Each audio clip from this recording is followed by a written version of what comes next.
Dajte malo ritma. Dolazi nam u studio Cezar Garcia.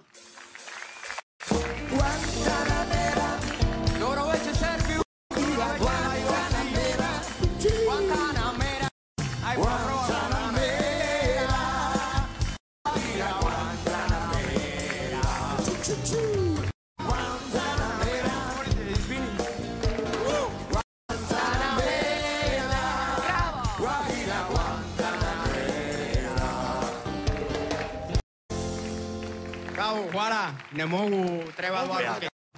Izvoli. Probaj, molim. Izvoli. Pasi, to je pravo sa kuve. Preuze oki, a baš sam htjela da te pohvalim kako je lepo što si odabrao obeležja iz svoje domovine i naše Srbije koju sada toliko voliš. Je moja kuća, moj dom. A vidite, imamo puno lične stvari. Nije samo isti boje u sastava. Tako je. Imamo puno stvari lično, srce, kako osjećamo. Bravo. Šta je rekao?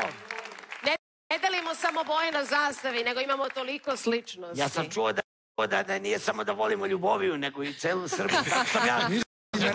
Naravno. Ti uvijek čuješ ono što tebi. Ima li na Kubi, molim te, Cezare, moram da te pitam nešto. Da li stoji na Kubi jedno mjesto koje se zove Ljubovija? Kako se zove mjesto? Je li ima neki grad na Kubi koji se zove Ljubovija? Ljubovija. Sigurno biste mogli nešto smisliti za Okija. Pripremi se ti za svoj Možemo li Oki i ja i Dragana da dođemo na Kubu i da oformimo jedno mjesto ga zovemo Ljubovija?